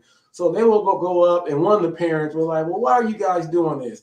I instantly would jump in, and the kids knew, okay, we got to get quiet. I gave them, made up a brand new story because they just threw it on me that they want to sell these fidget spinners, made up a story right on the spot, freestyled it on how they wanted to get this money to go to the amusement park or whatever else it was. My group ended up selling our whole thing of fidget spinners, right? $300 worth of fidget spinners, right? We sold them all. We are done watching the other people come up. Man, we still got half the bag left. They said, how come you guys sold all yours? Yes. So what happened? I took those parents and those kids, sold all the rest of their fidget spinners, right? Sold all the rest of theirs. And here's what one of the kids said. He said, Mr. Reese, you sure know how to lie well. People, you got to fake it till you make it. You got to fake it till you make it. But look, the kids wanted to start a little fidget spinner selling business. So I showed them how to do it right there. You just get someone to say yes, and you're in business. Okay? You're in business. People, you got to do that. There's a lot of talented people. When I'm doing deliveries, I see some drivers, you know, how we sit inside our hotspots. I see people knitting in their cars. I see people drawing in their cars. I'm like, man, these people have talents now. Check this out. You're on the road, man. You see people that just set up shop. If you're out there waiting inside your car, you knit, you have beanies, you have gloves, man. You never know. I see homeless people selling cookies, and no one buys food from a homeless person, and people are buying the cookies. Like, man, if you got a talent, figure out how to get that talent and sell your stuff. There's a short I put up about a week ago. The lady is at the gas station selling out of her car, purses, watches, everything. People, she pulled up to where people go and get gas, and she set up shop inside of her place, inside her place to go and sell at the gas station. That's a real independent contractor, people. Now that person can't get deactivated. That person can't get deactivated. That's why I threw out there, are we really employees? And I think we are, you know, as a third party. And, you know, that's why I operate my business in a way to try to close up everything, because I feel that we are. Other people may disagree, but if you disagree, I just want you to just open yourself up a little bit and just think about it a little more. Think of everything that you actually do. You do everything a picker does in a warehouse. You do the exact same thing a picker does in a warehouse. The exact same thing. You don't do any, you're going around the whole warehouse is your store. You go around, you do the exact same thing. The exact same thing. There is no difference. You're doing the work for the people. Like, you know how some people can't drive and they can't do the gig app? It's because they can't drive. Well, that person works in the warehouse. The person that can drive delivers, so they don't have to work in the warehouse. You see what I mean? It's pretty much damn near the same thing. We're employees. We just don't have that title right there. Okay, we do not have that title. I'm going to share something right now, and it's going to go into the confidence thing. How I'm telling people, and Pedro, that's the bet on you thing right there. You know, use it as a stepping stone. You use it as a stepping stone to start doing other stuff. And if you, as a person, know that you have extra things going on, get those things going on. People, I cook, I sell food, I'm a nutritionist. I have all of these things going on like that, people, and I use all of that stuff. So if you have some good stuff, going on, people, use that stuff and use your talents. Don't let your talents go to waste. Too many people let their talents go to waste, and in the wrong spot. So use what you got. If someone buys it, it was worth it. You know what I'm saying? That lets you know you have some worth.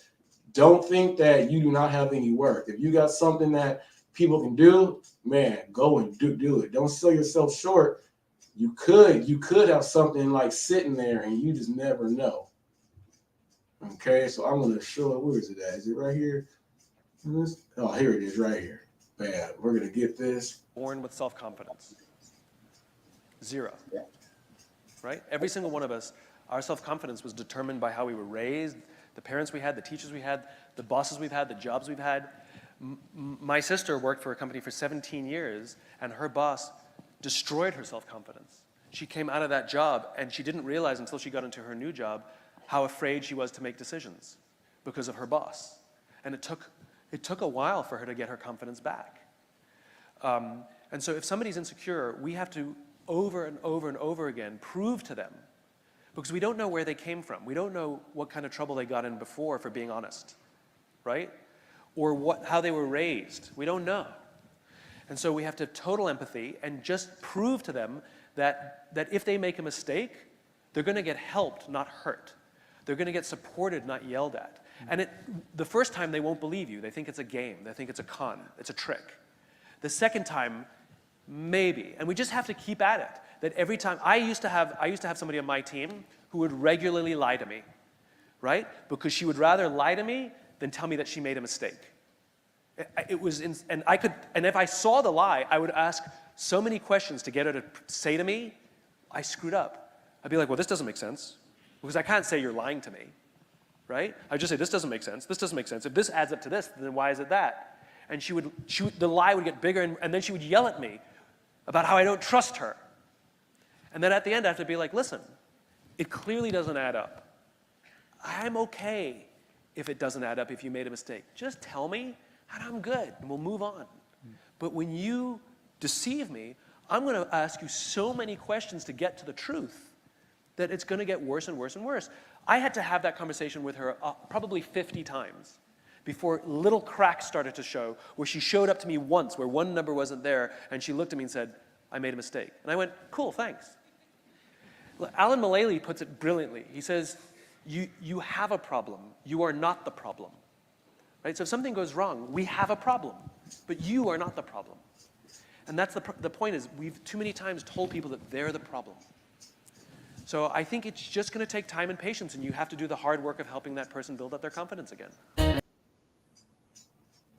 All right. Now, did you get that? Now, obviously, it's all about you. Now, we know it's all about you. Everyone knows it's all about you, okay? It's all about you. But that confidence thing, man, that confidence thing, you gotta have that confidence, man. And he put that very, very well there. I wanted to share that because man, like you said, it comes from, it's not like you cannot just go and just say, I'm confident. I have confidence. It comes from experience. It comes from experience and going through things. He said your work environment, like a lot of things, that's how confidence is put. So, if you're a person that, you're normally a little bit, standoffish, back a little bit, step forward a little bit, put a little bit of this there, put a little bit of this there. Now for the people, now I'm gonna let you know, you can survive strictly off the gig app. I only use, I can't say that because I have other streams of income. I've always had other streams of income, so I'm mad because I cannot say this certainly. I can't say it, and I can't because I can't say it. But I only use one app. I'm the closest thing you could be doing right now to just using the gig apps. I use one app every single day, and I have certain times when I'm making my money on these other things. I have residual income that comes in from AdvoCare, through my nutritional plans and things like that. I have that, and it comes in my ASCAP for my publishing and music and all my rights. That comes in every quarter. It comes in, but continuously at one time, I use one app. All that money comes in after.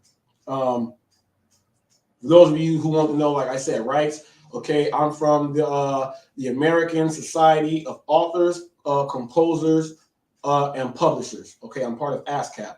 Okay, so whenever I record something, if I do something as far as music, if I'm on my voice on things that people are making money on, if it has music behind it, anything else like that, I can see what it is and I can allow it, or I can, so I can get paid on it.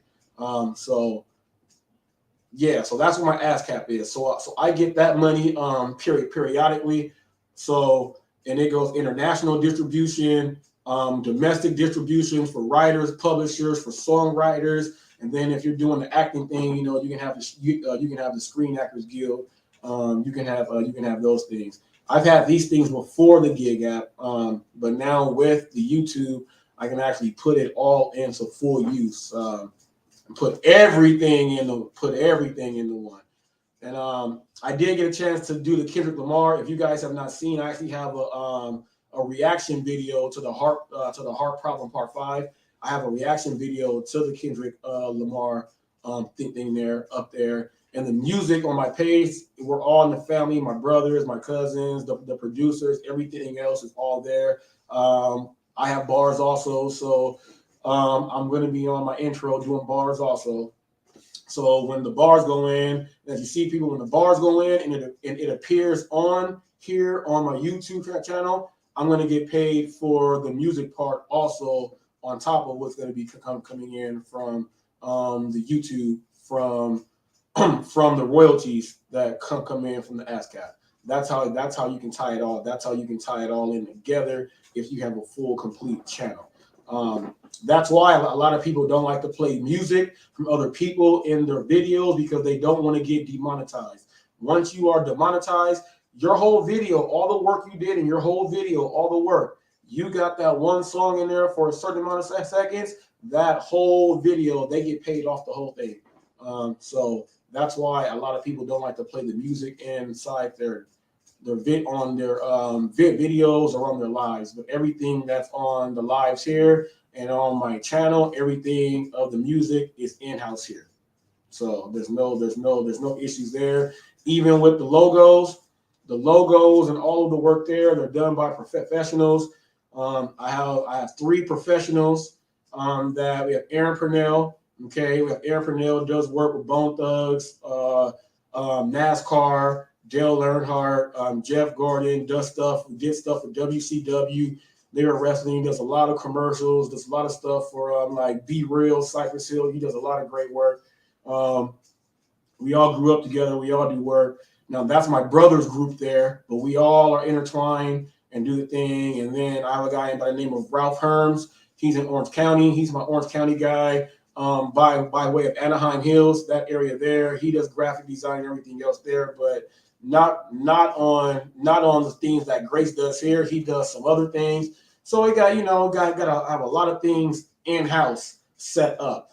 And, this is my stepping stone here. I said, I'm going to go out there and share everything that I got. I found a way that I can actually do the whole platform and have it all come in, come in. So, people, you guys are watching the grind and watching the confidence step forward and trying to make this thing happen. So if there's anyone else out there that, you have something going on in you and you want to try, look at me and just say, man, he's trying. I'm going to try too. And I'm going to leave it at that. Okay. I'm gone. I think I'm gone.